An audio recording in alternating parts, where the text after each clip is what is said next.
Hey guys, and welcome back to the second HFC Disneython. Oh boy, we have a doozy of a film for you today. I don't even know how to describe it, so I'll just come out and say what the bloody thing is. This is A Home on the Range.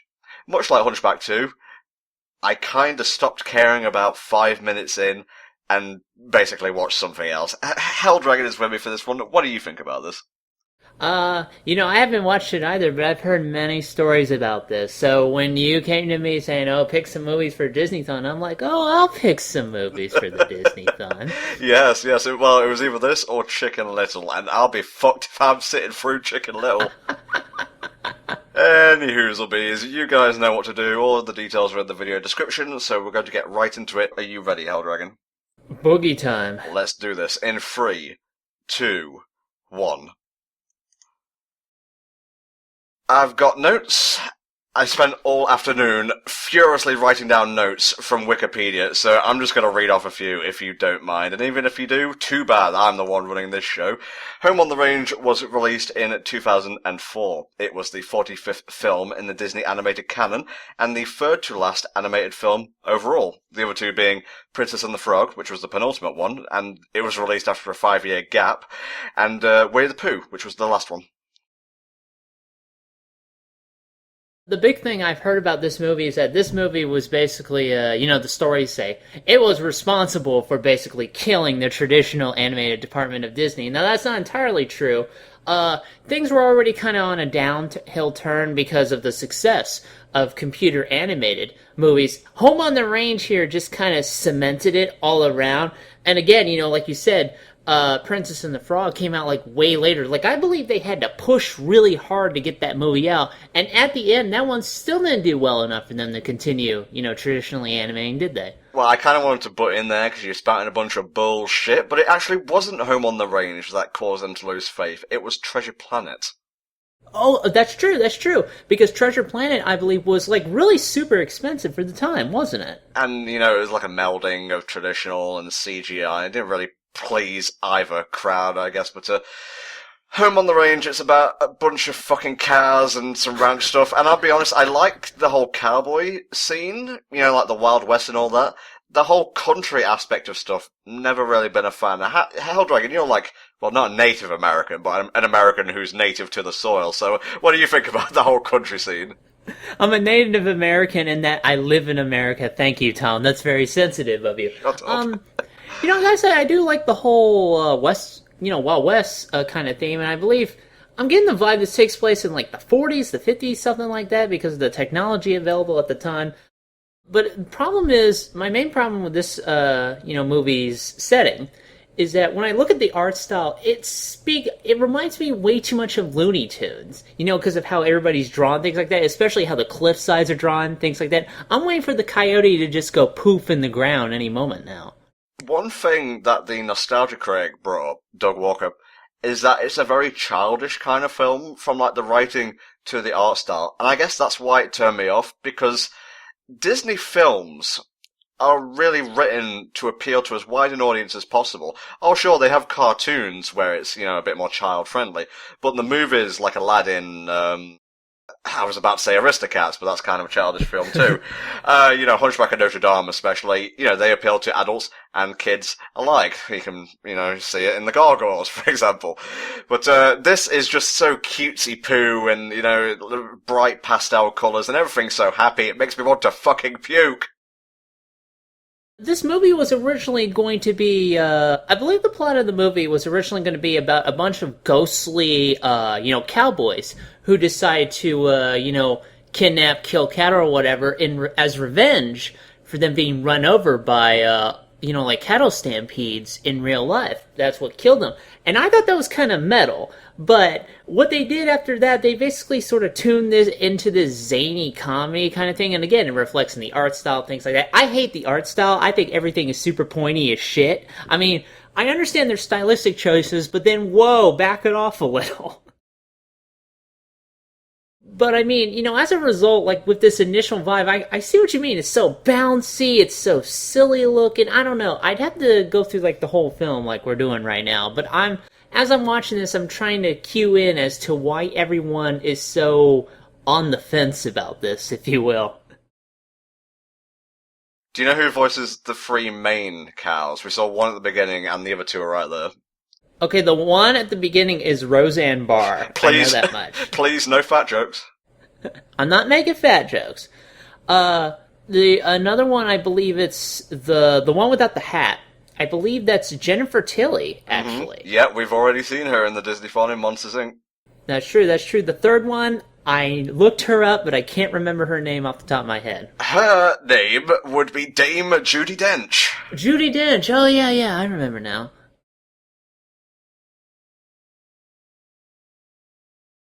The most thrilling of plot lines. Get the can back. You know, another complaint I heard about this movie is that the plot just kind of middles around. Like, I read, like, my research for this film. I went on TV Tropes, and thus now I'm an expert about it.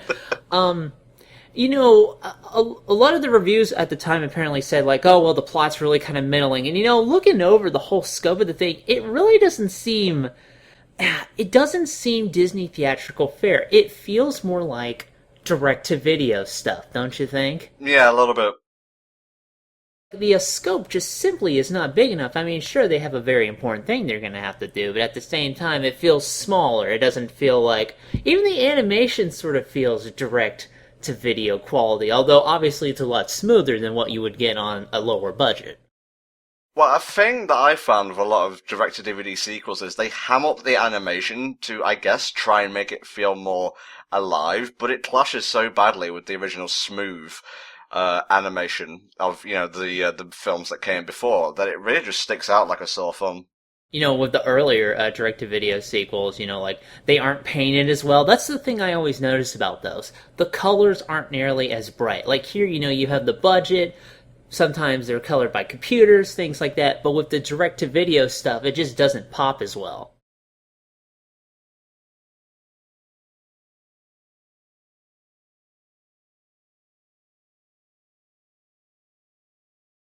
Dame Judi Dench deserved a better movie than this. If I'm going to be using her for something, my first thought isn't going to be, well, let's get a cowboy, let's put a hat on her, thus making her more distinguished. Wasn't Roseanne in a different Disney film? I'm trying to remember which one. I'm trying to remember off the top of my head. Damn. Was it Roseanne or Rosie O'Donnell? It starts with Ro somewhere, I think. I don't know, I don't really have problems with Roseanne, I think. Like, you know, mostly what I and most other people know her from is from the Roseanne sitcom that used to air in, like, the 90s. It was based mostly on her stand-up. And I think that was fairly decent, you know, but here I just don't think it's enough to kind of, you know, utilize her talents. I was thinking of Rosie O'Donnell. She voiced Turk in Tarzan. Oh, yeah, there we go. Yeah, that actually makes sense. And obviously she didn't come back for the cartoon. They got... Who do they get for Turk in the cartoon? I'm trying to remember. Somebody generic, I'm sure. This is probably going to be a running thing with us covering Home on the Range. It is so middling and it is so, like, banal that instead of just sitting there going, oh, this is such a bad movie, I kind of just want to reminisce a little bit about better Disney films. Man, look at the hard angles she's comprised of. There's like a huge dip in the curve, and then suddenly she ends in a... What the fuck is that on her ass? Is that her ass? Are those other horns? What is that? It's like, this is the thing I notice whenever I see this character on screen. Her fucking ass horns. What do they do? They're very angular, yeah. Look, I know it's, like I said, it's stylistic, I get that. And that's okay. But then there's just shit that's stylistic for no reason and doesn't naturally flow off of it. Also, another strange recurring theme in this movie, surprisingly acrobatic cows. Make of that what you will.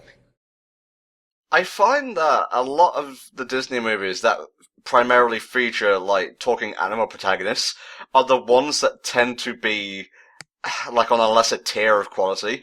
You know, Aristocats, even though I have a soft spot for it, Oliver and Company wasn't that great. I think the only exception was Robin Hood.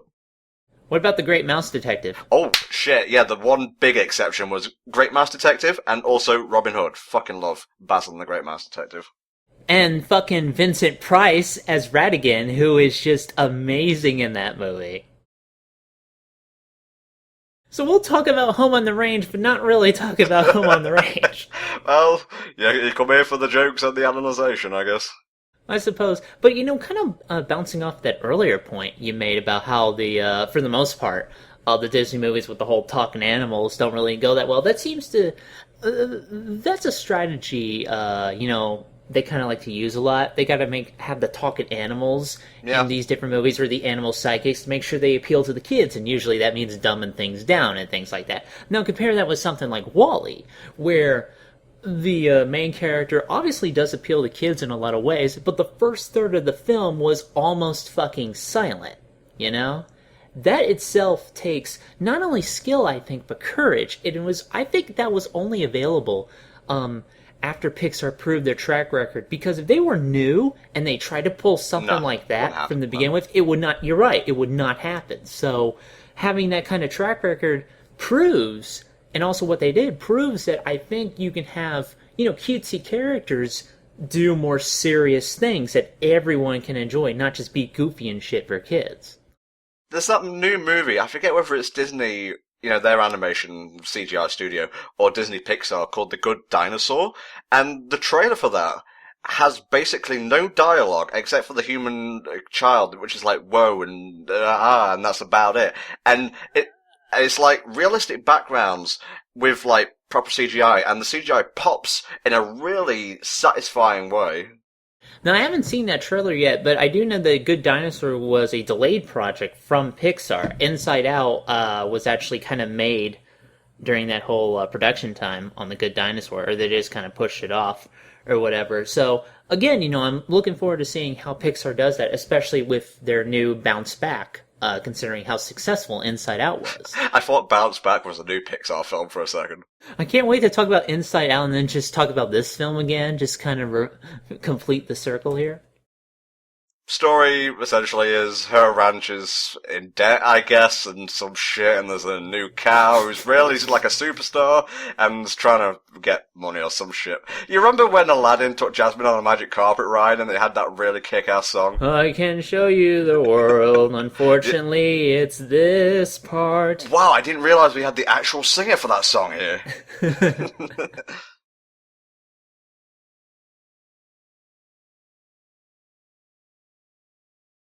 Oh, it's that vaguely Jewish woman who's in pretty much every film ever.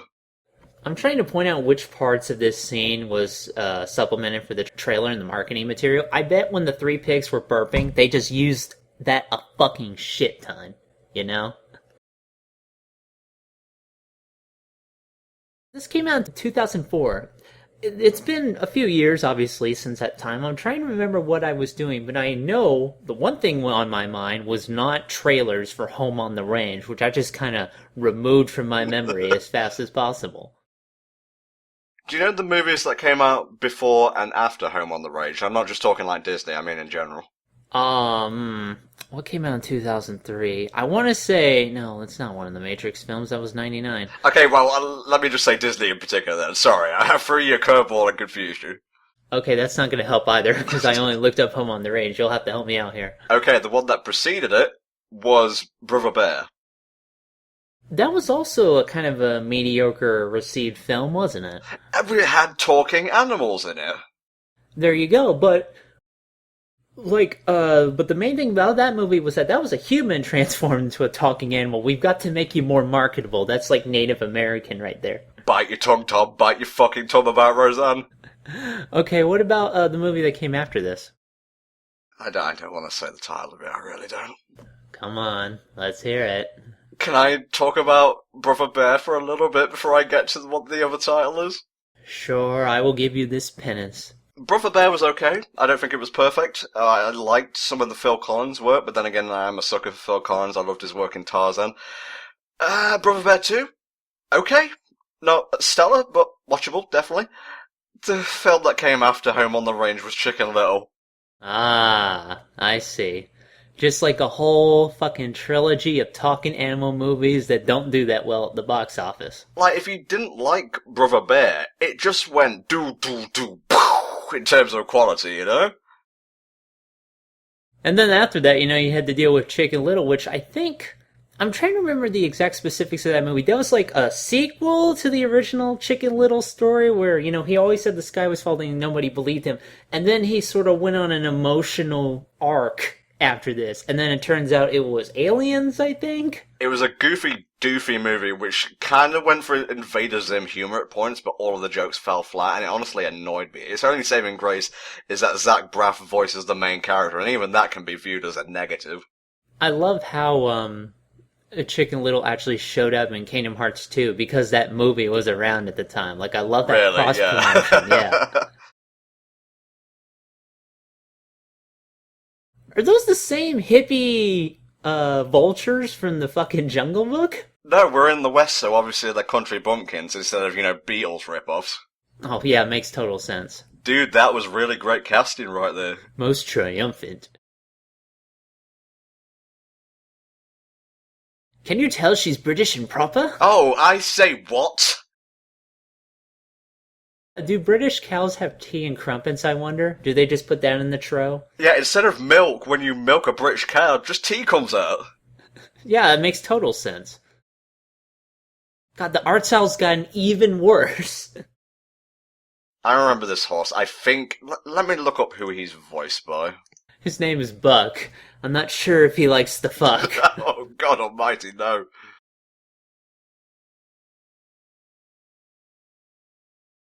I don't know, it's not the same without him using a guitar to bash the villain on the head, you know?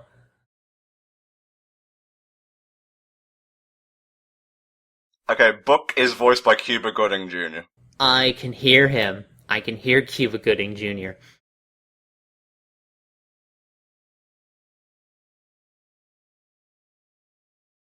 Trying to see how many knives these animals are smuggling in their bodies. I mean, look at like his knees. He's got like little bullet clips, I'm assuming. You're not a fan of the angular art style, I'm guessing. Yeah, I know I've brought it up already. I just think it doesn't look very good. Like, there's no reason for it. They're just pointy for some fucking reason. I mean, I understand it's the Wild West, there are cactuses. Even the cactuses are less pointy than the characters in this movie.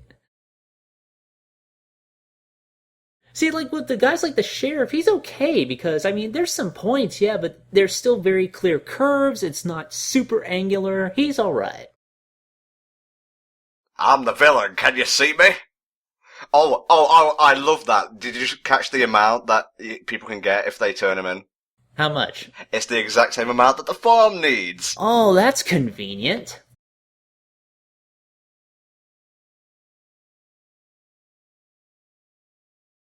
Cuba batting. Right?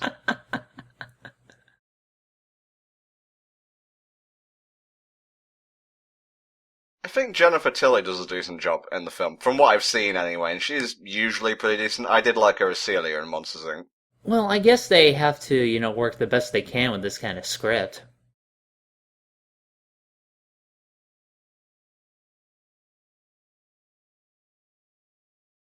What a bunch of bloody stupid cows. See, that's what happens when you tour around here and you're from Britain.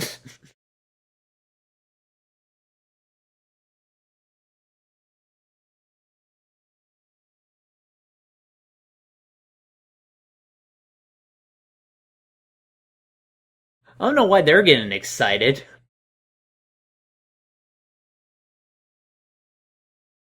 Really, you think? I am going to fight a cow someday, because apparently you can get away with that.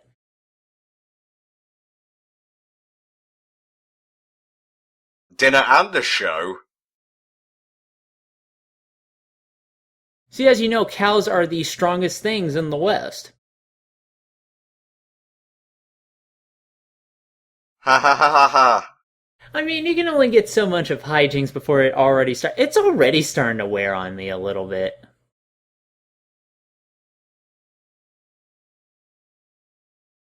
I mean, it does feel like, hijinks tends to be your backup in case you don't exactly have the strongest plot whatsoever or the strongest characters. And I'm not saying, like, look, it's a comedy, I get that, that's fine. But at the same time, just slapstick filling up time, that's nothing really. Like, you could have used that time better. That's the hallmark of a kid's movie, really. You know, filler songs, filler scenes, just filler in general. It's loud, it's stupid, as long as it shuts him up for a while, you'll be fine, right? See, this is why I get picky about this kind of crap in general, because I don't believe in consuming that kind of thing, you know? And I would extend that to my family as well. Kids deserve better, and honestly, if, I had a child and I had to, put on a Disney film, I would gladly put on Hercules or Hunchback or, The Little Mermaid or something of quality from the fucking Renaissance era. Yeah, let's expose him to Hunchback of Notre Dame. That'll be an interesting conversation after the movie. Daddy, why is Frollo melting? Did he get a pink slip? You're fired from this movie. Get out. Yes, thank you. He sniffed out the letters, you know? See, look, the cactuses are not as pointy. I was correct about this. Riders of the Storm, boot doo doo. I do like how even the flies pause, okay. Now, either this is really crazy weather, or the villain of the piece is about to walk in. Yep, I was right. Oh, wait. No, possibly? Okay, that was funny. Like, I guess really the best kind of way to do comedy is as a natural extension of character. If it feels organic, then that's fine. Stuff like just kind of the hijinks, the slapstick, if it doesn't feel like it comes off of the characters, like say, the Three Stooges or whatever, then it doesn't feel as like it belongs, you know?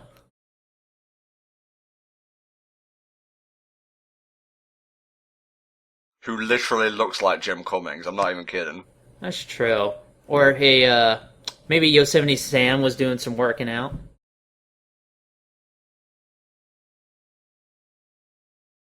Bounty hunting cows. 20 minutes into the film, they have established what the plot is going to be. This movie is actually surprisingly short. Like, you told me this thing ends at 1 hour, 10 minutes. That's just like, that's barely movie time, you know? Like, you could have watched this at home, pretty much. Was this a movie that started as a direct-to-DVD feature, then kind of got upgraded to the big screen? Because apparently that's happened before, and I'm really getting that vibe right now. Okay, his feet are just triangles. You're not even trying at this point. Yeah, they're not trying with a lot of stuff, you notice. Oh, I'm the horse. Hey, look at me. But to answer your question, I'm not sure, but it is giving me that vibe. I don't think it is, but I wouldn't be surprised if it was.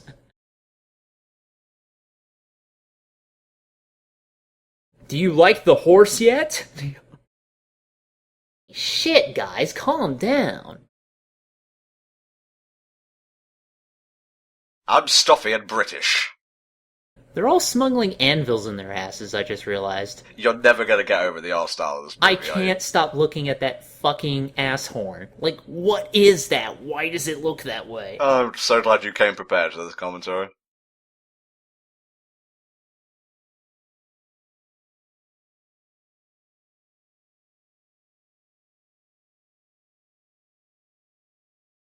And Rarity looks terrible. Really? Really? We're going down that alley right now? I'm sorry.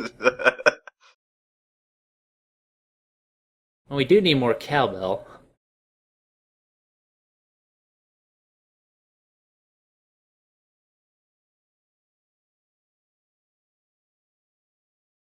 Well, it turns out that, she had a comb over this whole time. I always wanted to watch a cow fight. Well, apparently they're, like, really skilled fighters, considering what we saw earlier. Really? You're pushing the bounds of reality right now. Oh, hey! Well, what would you rather have, a muddy saddle or a blazing saddle? You're tempting me to turn off the movie now and go watch Blazing Saddles. I need to watch Blazing Saddles. No, I haven't watched that yet. Probably should.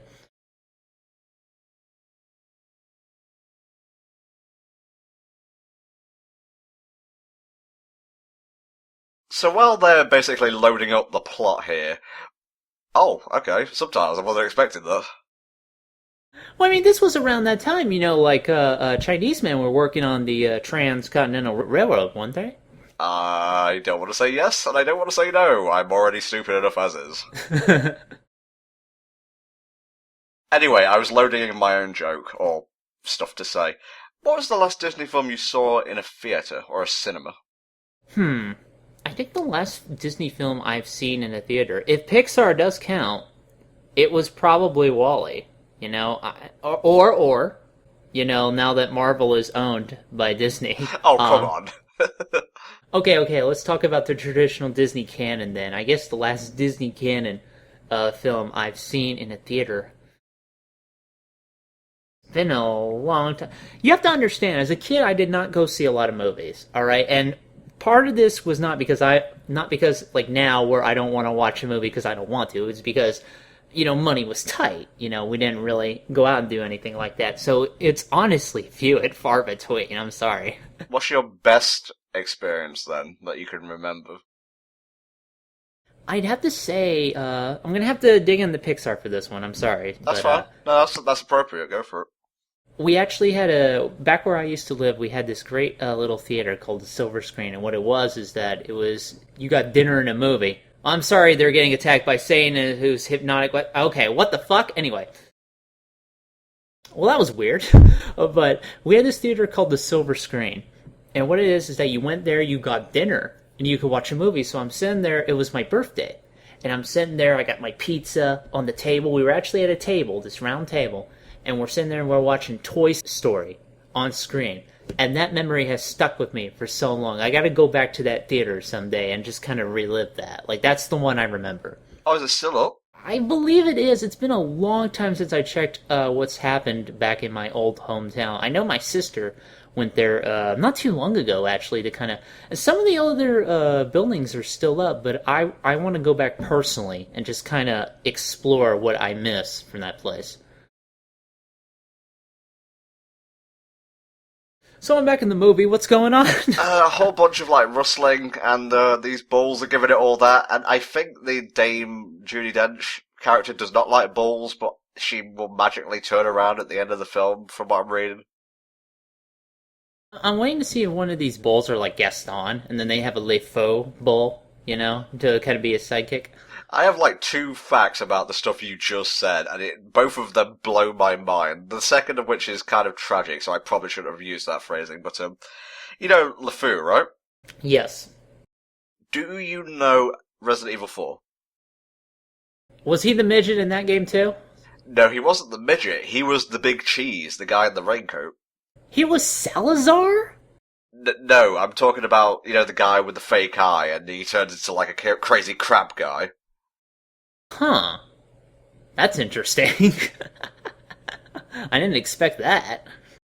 Second one was a really popular, Gaston player, I guess, at Disneyland World, whatever. A cast member. Yeah, I heard about that. What was the specifics? He had an accident, and he unfortunately died, which is sad. I'm trying to remember the specific accident. You've got the notes for that, I assume. It was something to do with a firework. Oh, yeah, well, I could tell you all about my own experiences with fireworks. You really do have to be careful about that. Oh, the character's name was Bitores Mendez or something in Resident Evil 4? Oh, yeah, alright. Slim really does look like Jim Cummings, and it's honestly really distracting. Let me look up who voices him. Randy Quaid. You're gonna have to help me out here. That's Randy Quaid. No, I got the name. I'm talking about roles and stuff. Oh shit, I don't know enough for any. Oh, he was the crazy guy in Independence Day who rammed his ship, his fighter jet into the mothership and blew it up. Ah. Did I mention Almeda Slim has a really stupid fucking power? Please, tell us. I understand it's a comedy, like I said, but this is just dumb. He yodels, and that hypnotizes cattle to do his bidding, and then later on we'll see his motivation for it, I think, because he doesn't really give a very good one. It's just... What the hell am I watching? A really, really poorly thought out kids movie. Yeah, probably that. Okay, I'm just gonna flat out say I'm not a fan of yodeling, and combine that with this bizarre rip-off of the pink elephant scene from Dumbo, which I don't really know what they were going for. It's just, visually, it pops, I guess, but it's very clearly meant for little kids. And I understand, this is supposed to be his villain song, isn't it? It's supposed to define him, you know? Like, this is the song they give him?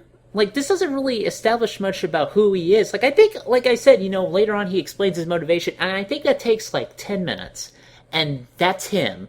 Basically in a nutshell. It's not as laid out as it is in, other movies. I mean, you remember all the iconic Disney villain songs, right? Things like Be Prepared, Hellfire, shit like that. Poor unfortunate souls. Poor unfortunate souls, but the other benefit about those movies is that the villains had more time to develop. Here, Almeida Slim just kind of shows up out of nowhere, and he's just now our main villain for the picture. And they don't really spend a lot of time with him, from what I've read, so... There's some interesting, camera angles and use of colour in this scene, I guess, but, again, it had yodeling, so my interest dropped to zero. I'm not even playing the we're being Sarky card right now. Not a fan. The movie is almost half over at this point, and I'm just sitting there realizing how much it just kind of happened, didn't it? I just kind of, the movie is just going on. Not much is happening, but it's still passing time. You don't really feel drawn in at all. I wanted to pick this movie to make you suffer, but now I'm just kind of disappointed. That thing where you want someone else to suffer and you suffer along with them. What's that called? Oh yeah, watching HellfireComms. I thought it was Schadenfreude. No, Schadenfreude isn't that.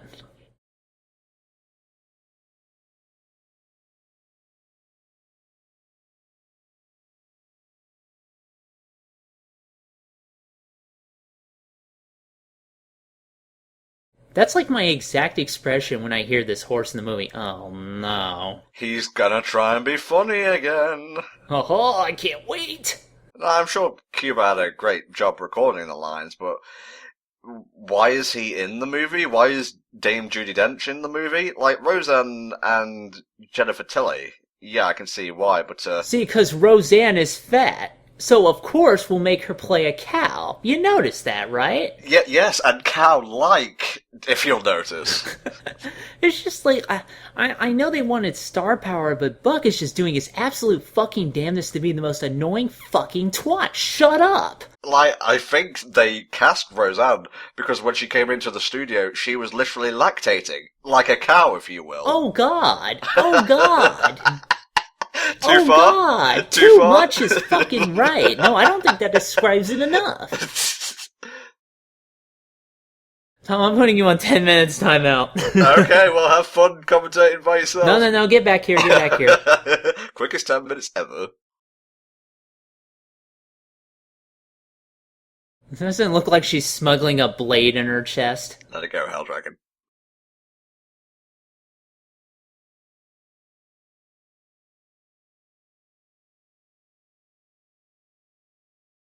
Have you noticed that the movie, a lot of, times just goes, hey, maybe we should just stop fucking around and get on? Yeah, they don't have a sense of pacing, I've noticed. Oftentimes what they're doing is they're just kind of pausing for hijinks, Like I said, it's not organic, really.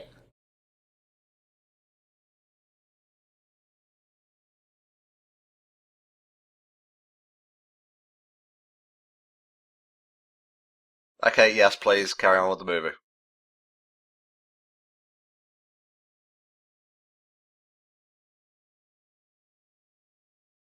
I think if you wrote the horse out of the movie, would it affect anything? I honestly think it would make it better, because, usually there are hype characters like Mushu and such, but, they're actually funny. Well, there's that, and also there's the fact that, Mushu contributed a lot, to Mulan's own story.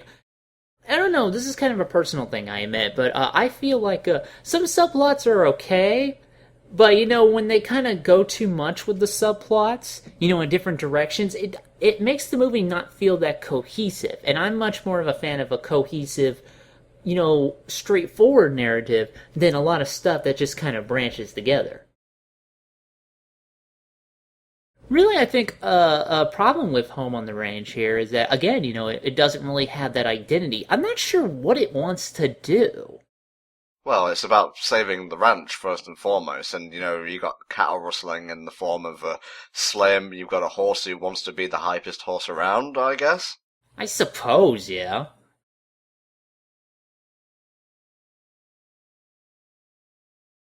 So which Muppet voices his nephews here? IMDb away. I'm guessing they're the Willy brothers. What an unfortunate title. Sam Levine. Sam Levine. I have never heard of that person.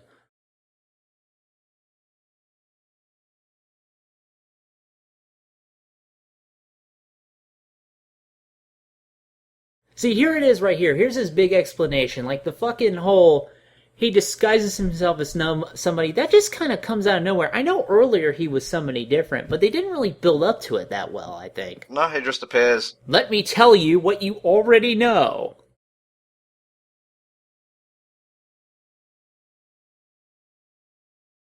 There you go. There's the motivation.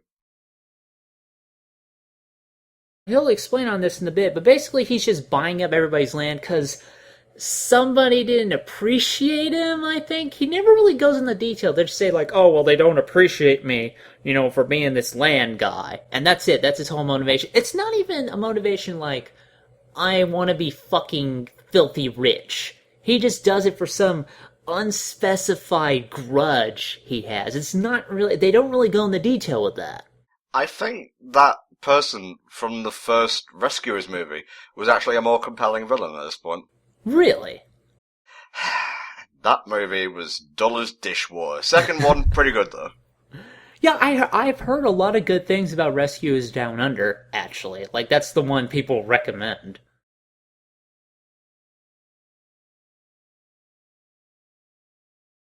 I do have to admire his willingness to kill people. Maybe if he tried to do that more often, it'd be great. It's the blazing red hair, mate. Well, that's true, yeah.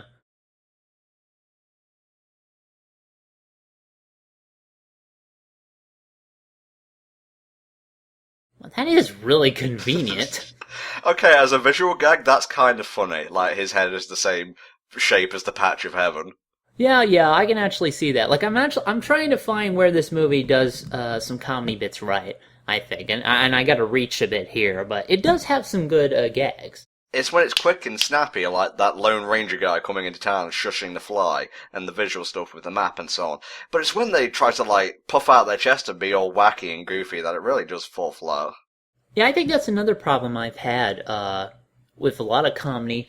I admit this may be a personal thing, but I always tend to appreciate it more when it's snappy, quick, on the fly, minimal bullshit, get right to the joke, go on to the next one, things like that. It's when they drag it out, like, oh, well, we're gonna have this skit or whatever in the middle of it. I'm like, just get on to the fucking point, Hard times at the farm. Look, at least it's not the farm from Animal Farm, alright? Because that would make this a very different movie. Home on the Range, okay, Aladdin better.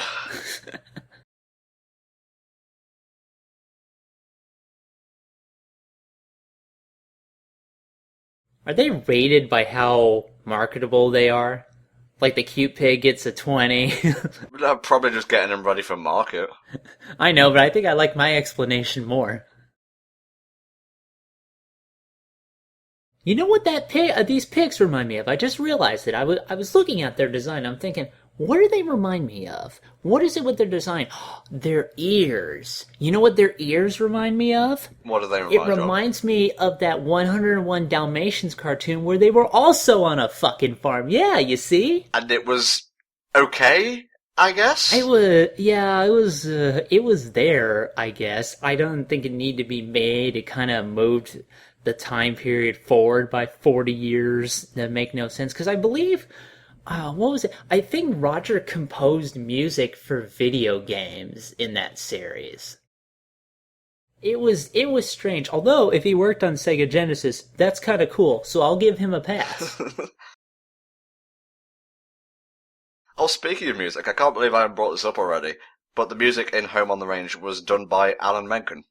Alan Menken. I'm trying to remember some other stuff he's done because I have heard that name before. Well, he's a famous Disney composer. If you'll give me 1 second, I shall look up his discography, I guess.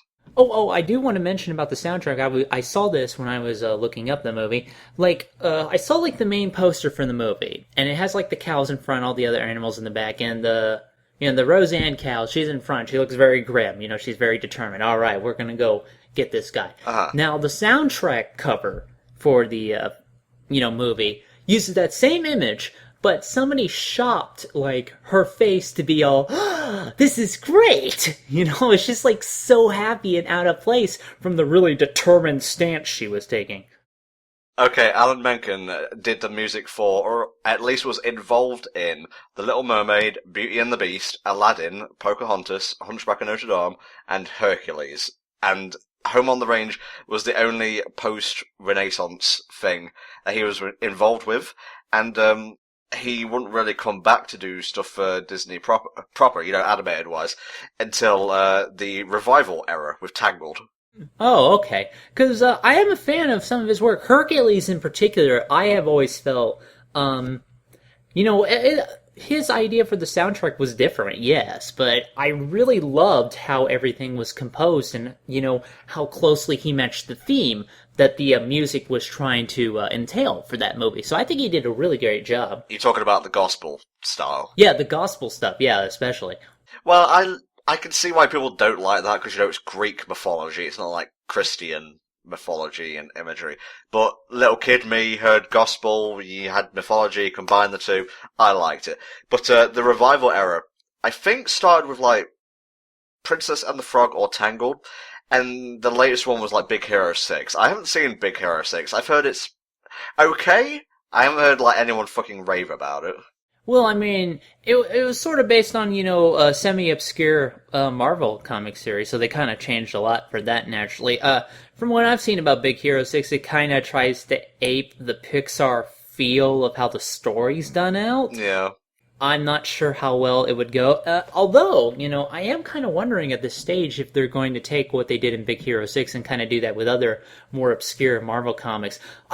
The first thing that comes to mind is Runaways, but that's probably going to be more of a live-action thing if they ever make a movie about that. Revival era. Princess and the Frog, Tangled, Winnie the Pooh, Wreck-It Ralph, Frozen, and Big Hero 6. Basically, the revival era is when the film started making lots and lots of money overall. And we're mostly CGI, as you notice, because for some reason, if it's drawn on paper, fuck that, I'm a parent, I'm not going to see that. But if it's computer animated, suddenly it's completely different, and I'm okay.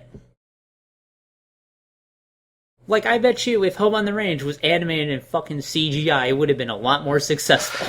Well, there was that one thing on Nickelodeon called, like, Back to the Barnyard or something. Oh, God, that just looked... I never got why the male cow had fucking udders.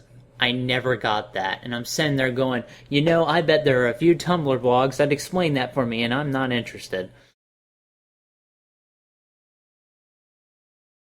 Well, it's like the Pride Lands, except it's in a movie I don't really want to watch. With the whole raining scene here and how the way the art style looks, it also reminds me of another movie that kind of went along this path, The Emperor's New Groove, and yet that one somehow pulled it together a lot better than this film. It's funny. I was expecting you to say Fox and the Hound, just in terms of, like, tone and whatnot. Why would you expect that? I don't know, because Fox and the Hound was very cutesy as well, but I think it had a little bit more depth than this. Well, yeah, but that was the one where it's like, at the end, oh, we're just gonna have to kill each other now, aren't we, Buster? Whatever his name was. And then they said no, the end, roll credits. And then they said, we're gonna make a sequel that's a prequel that takes place sometime before, and Reba McEntire is a singing dog in that movie. They're not dead. Jesus. Well, they'll have to eat that hay tonight, so they might as well be.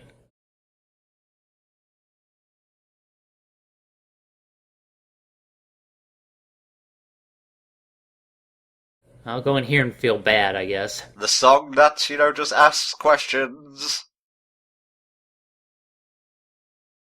Now where are we gonna get our glue? If only I could have one more tic-tac-toe with that crazy son of a bitch. Yeah, that dog was crying back there. You know, it was about to unleash the waterworks, so that's how we know things are serious. Haha, I'm the villain. I'll kill you, tree. See, if he had a bobsled, this would work out a lot better. Man, this is going to make an awesome car commercial. Or a level in a video game, because there was a Home on the Range video game. Wait, there was? I've never seen, like, even the slightest bit of footage of it, so you're gonna have to take Wikipedia's word for it. Yeah, I'll have to look that up later, but right now I'm trying to imagine what system that was on and how the hell it would play out. What's the last Disney video game you played? The last Disney video game I've ever played. Shit. Kingdom Hearts? Well, much like with your Marvel technicality, I'll accept it, if for just the fact we can move on. Huh? Huh? What? Was the flower you know what? I'm not even gonna fucking ask. The last thing I needed to see was Roseanne Barr spooning Dame Judi Dench, and they're both cows. Oh.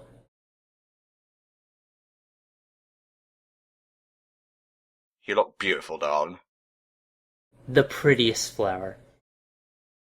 See, like, little physical comedy bits here and there is fine, but then you gotta move the plot along. That's one thing that Monsters, Inc. really succeeded in. You know, we talked about over that movie, and that it was, you know, it did focus on, it even had the little physical comedy, but it all related to the plot. It clipped along very fast. The plot itself was still solid, and the characters were solid too, and comedy organically came from them. That's why that movie worked. Remember him from the beginning of the movie? Now he just shows up. Is this that rabbit from, what's that one racist Disney film that they don't like to talk about? Song of the South? Is this Brer Rabbit? Now, this guy here, Lucky Jack, you know, with the whole earlier version of this movie, like, he was originally going to be the main protagonist, but for some reason they kind of just shifted him in a minor character, market the trailer around him territory. I want to watch a movie about this guy. He honestly seems more enjoyable to watch, just like in terms of animation, characterization, etc., than the Three Cows. So I guess the obvious question here, how did he get a peg leg? How did he make a peg leg? Well, you know why his foot's missing, right? Ah, Lucky Rabbit's foot. Mm-hmm. There you go.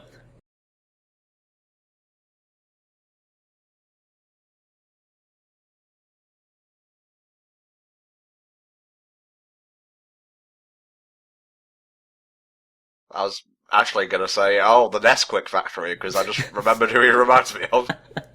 Like, colour him brown. Doesn't he look like the Nesquik bunny? Sort of. Color him white. Doesn't he look like the Trix bunny?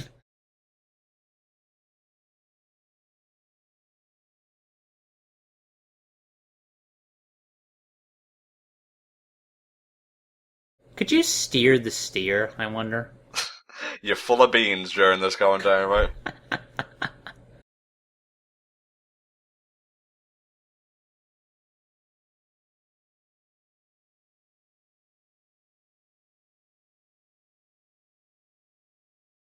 But we're going to do it anyway, because that's what the plot dictates.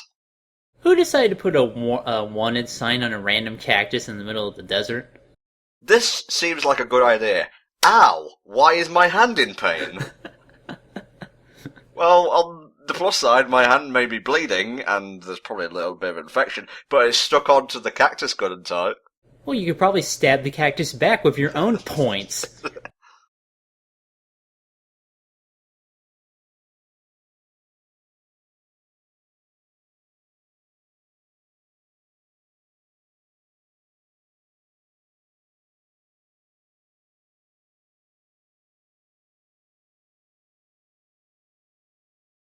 Well, if we're lucky, maybe we can find a device from Acme to help us out. That's a nice shot.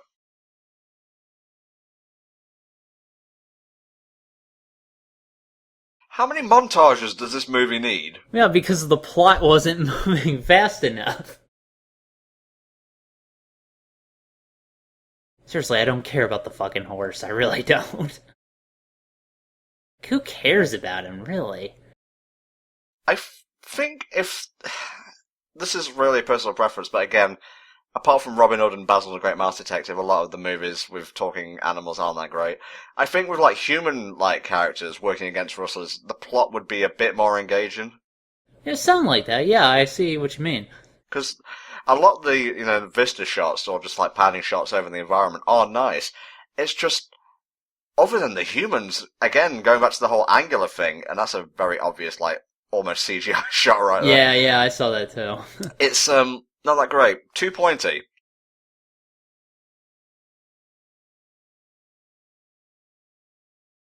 You remember Monsters, Inc., right?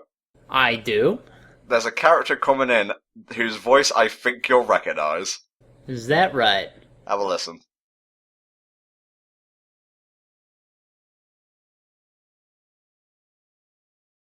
You. Buscemi. Yep, that's Steve Buscemi. He even fucking looks like him as well.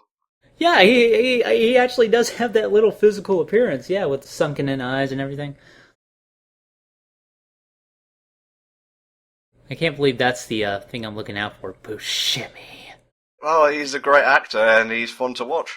Well, I'm not saying he's a bad actor. No, I like Steve Buscemi. It's just that it kind of... Well, if he does good in those roles, he tends to get typecast in, you know?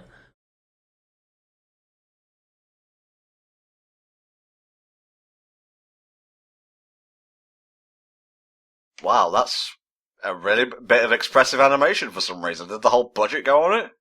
Does the Bison have a list saying who can get into the secret lair and who can't? How do you bribe a Bison? What can you slip him? Careful information. There you go.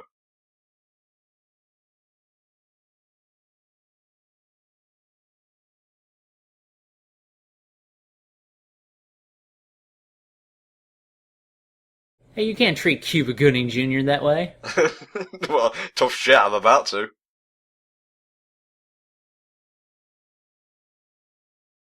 I don't know what's with the zoom-ins on this guy's face. I mean, it's more and better animated, but they're strange.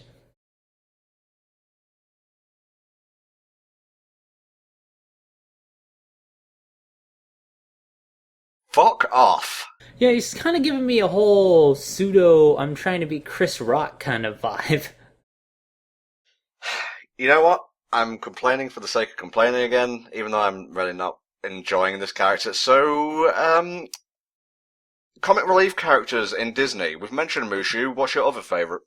I'd have to say, really the thing about comic relief characters for me is that, yes, they should relieve, the tension. That's fine. But at the same time, they shouldn't be too in your face about it. Like, Buck here, he's fucking awful. Like, he won't shut the fuck up. He's constantly trying to mug the fucking camera. It's annoying. Good comic relief characters are guys like Timon and Pumbaa, I think. Yeah. Because the thing is about them, first, they didn't mug the camera all the fucking time. Secondly, they were organically involved with Simba's story. 3, they had the ability to shut up and actually go with the current dramatic tone of the situation. They were willing to help out Simba. They were his friends. And they were actually going to do stuff for him, and they weren't gonna just mug the scene all the fucking time. That's why I think they're way better comic relief characters, because they also don't forget how to be characters instead of cliches. It's funny that you mention, they know when to shut up and they help Simba. They are very peppy and whatnot, but when Simba goes back to Pride Rock to face Scar, he's like, well, Simba, we're with you to the end, and, very downplayed and a little bit jovial but serious as well. I don't think this horse has changed his mood once throughout the course of this thing. He is either angry or he is hyperactive, and that's annoying. Yeah, he's got this constant maniac energy. He just needs to take a breath. Seriously. But again, that's less about Cuba Gooding Jr. and more about the direction of the film, which, as we're seeing, it's just kind of falls apart at the narrative character structure. And I really do believe when you're writing stuff like this, speaking as an amateur, of course, I'm not no professional about this, you really kind of got to nail it at that step. You spend the most time there, so then later on when you're writing everything out and you're fleshing it out, all of the good core stuff is settled, and really it's just about fine-tuning. I'm just looking up some of Cuba's other films. He was in Zoolander. Oh, good. Fucking love Zoolander.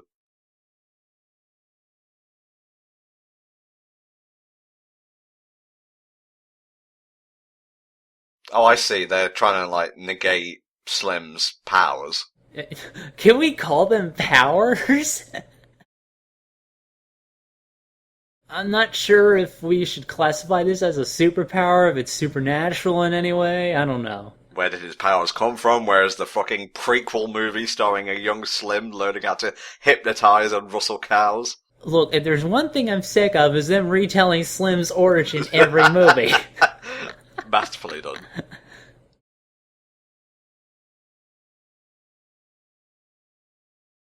That went just as well as you'd expect in real life.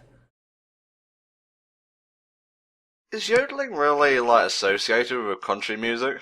Not really. I think they just wanted to give him something gimmicky and stupid to make him a comedy character.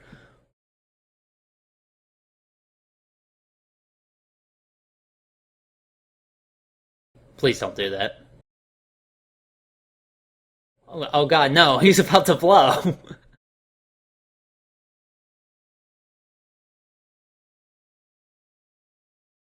Have had enough of your antics, Roseanne. I remember when this guy went to hell and he had Satan cut him a deal. He had to get Bugs Bunny back down there. Oh, wait, you're just making a standard joke. I thought you were actually referring to something. No, it was just a standard joke. What is with the zoom-ins on the fucking bison? What is with his face? Can we just call him Zoom from now on? I like this I'm character. calling him Zoom, yeah. This doesn't concern you, Donnie.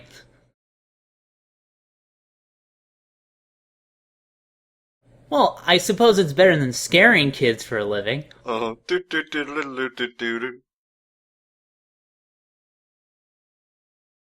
I'll be thankful when he bees quiet. God.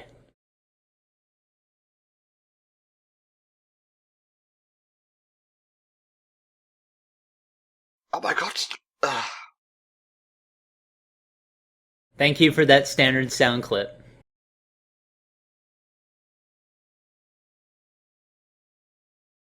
I'm amazed that platform can support all that weight.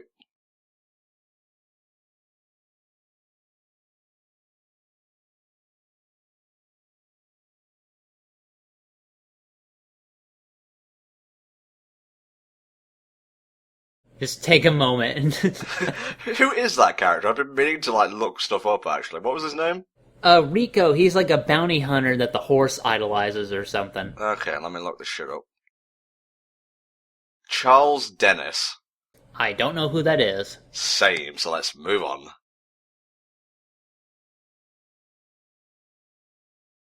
Okay, that's just weird. Don't make this strange. Man, I cannot wait to ride this ride in Disneyland. Like, there's a lot of imagery in the movie that's good, but the pacing of the whole thing just, like, kills any enthusiasm I could have for it dead. Yeah, definitely. And now we got this kind of wacky action-packed climax. I guess it's standard, but other than that... Oh, look, we got the movies! You know, I'm curious. I gotta look this up right now while we're doing this. Let's look up this movie's rating on Rotten Tomatoes. Oh, please do. I just gotta wait till my browser kicks open. Well, that's pretty fast for a fucking buffalo. I know they're land animals, but come on. Well, you called him a bison earlier, Heldon. Get it right. God, I can't don't you know do what the hell he is. He's gonna be dinner in a minute. Can't you do commentary correctly? Well, that's not the first time that Roseanne's been able to stop a train of her ass. Oh, I'm sorry. It comes too naturally. You're such a schmuck.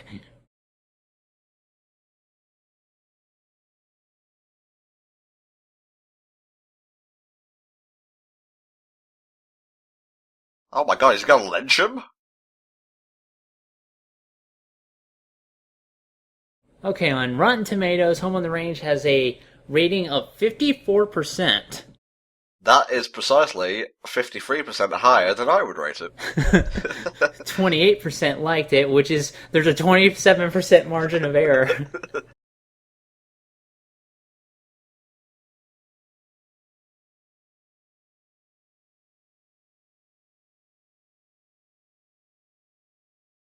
He even calls him traitorous double-crossing. God, at least be a little subtle. I'm glad you don't know this, so I can tell you everything you should theoretically already know. And by proxy, the audience can learn too. Man, I can't wait to play as that guy in Mortal Kombat X. Man, you're just like full of jokes today, mate. I'm trying to be funny, because the movie sure ain't. Do you think he'll get a monopoly if he tries hard enough? Well, he's aiming for it. You know, the perfect stretch of land is the last thing he needs. He's even kind of dressed like Uncle Moneybags. Yeah, because the horse has a choice in that regard. Like, normally, I know this is all comedy and shit, but, like, do people would normally talk to their horse, you're gonna join the dark side? Does that work? Hey, I'm gonna kill some people, then I'm gonna get back on you and ride you. You okay with that? Of course you are. Don't tell anybody.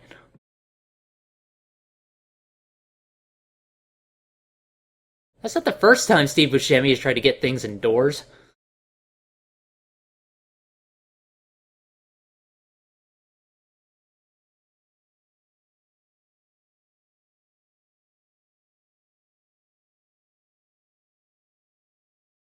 Don't you know how to tame a horse? No, he can brood, but he sure as hell can't tame things. He is very developed, after all. I can't believe there's only 10 minutes left in this movie, Jesus Christ. Yeah, this thing just gunned by, didn't it? Oh god, he's playing out his fantasies, but for reals is. Someday my moment will come. You remember that thing in The Lion King? I really should have done more of this instead of just sitting there complaining, but you remember that bit in The Lion King where Timon did like the hula and then Rafiki came in and backhanded one of the hyenas like Batman? I suppose I should expect that level of sort of comedy fighting hijinks.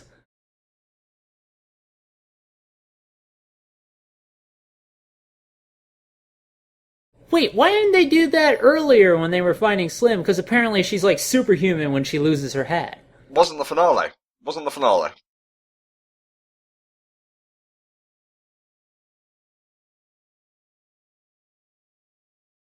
See, unlike those two characters in The Little Mermaid 2 which come in near the end, the penguin and the other thing, which escapes my mind, I don't mind the rabbit. He's okay. He's inoffensive. He's a bit of a hillbilly, but I'll live. Yeah, really it's just all about the comic relief characters sort of how quickly they overstay their welcome is when they get bad, like with the fucking horse. The horse, easily one of the worst characters in the movie. I hate him. I really do. Also, if your main characters are trying to get laughs and yucks as much as the side characters, what's the point of even having comic relief? Exactly. Like, that kind of business should be left to the main characters. Again, Monsters, Inc. did that really well, because the comedy came from the main characters.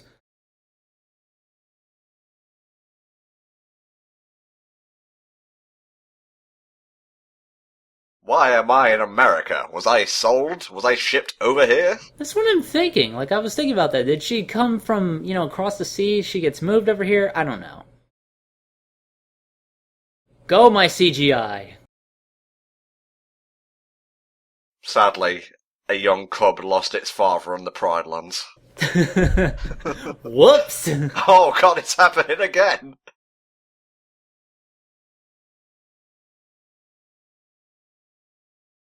This is offensive to some degree. I am a little offended, yeah.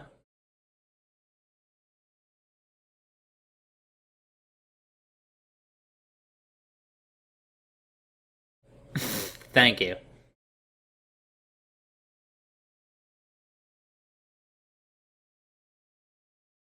Don't drink something from a thing called chug water.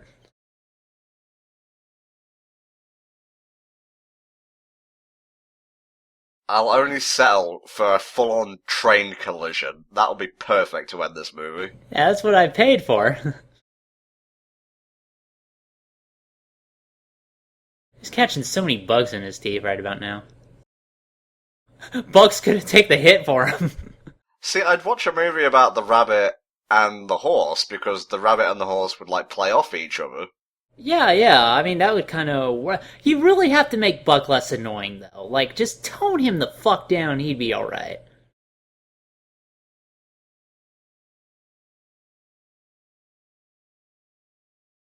Oh, good. Keep him out of the climax. Thank God. Well, his importance is ending now, so they don't need him.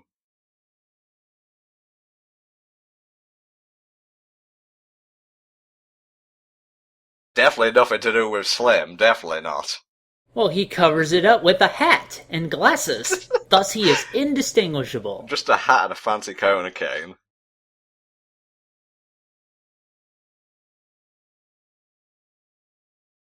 Remember that crazy chicken from that 101 Dalmatians thing we were talking about earlier? Yeah, Spot, I think her name was. I'm just figured I'd bring it up since the pics are on screen again. Oh, just do you remember this thing? Yeah, I remember when things happened. Don't you mean this is gonna be Bessie? Come on, I needed one. Don't sign your real name. Yeah, that's the thing he had to watch out for to begin with. Oh shit, I need to do the other name. Sorry. He just crosses it out.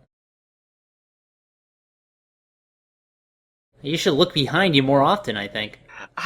Is he partially deaf? Because, yeah, it is kind of hard to hear that fucking thing coming, don't you think? Oh, not hard to hear it coming. Well, you know what I meant.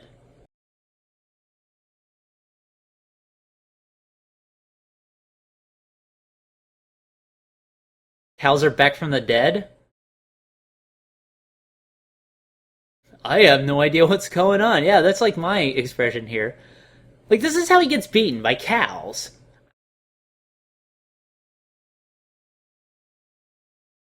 Okay, that's just cheating. That was the last thing I actually expected. I thought he was just going to yodel again. I expected yodel-based combat. You're right, I did. Not a fucking gun. Here come the animals doing all cutesy things to save the farm. This is pretty funny. Arrest him!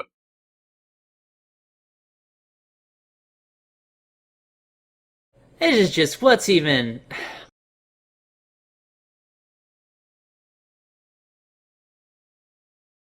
Oh, my undergarments! And now we know he's Almeida Slim, 'cause he lost the glasses. And the hat! Exactly.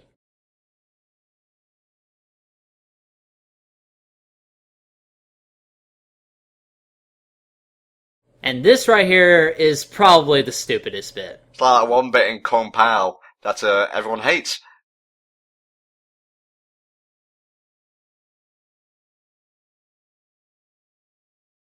Except the theater box office. Make sure he doesn't get near any hats or glasses or we'll never be able to find him again. Also, rip out his vocal cords so he can't rustle anymore. Well, that's a bit harsh, but I suppose we could look into that. Literally, at the very last second, they get the exact amount of money they need, which, funnily enough, no interest was added on top to this debt. That's true. And also, well, no, that's true. With the exact amount on top. Also, don't know how they're going to fix the farm, don't know how they're going to get everything else they need. I don't know. Well, you know, there's a cow that can literally jump in the air and do a friggin', like, roundhouse kick or something, so I imagine they could rake in the ad revenue that way. Oh, if only she were in the background, eating roots and other things she dug out of the ground, if only.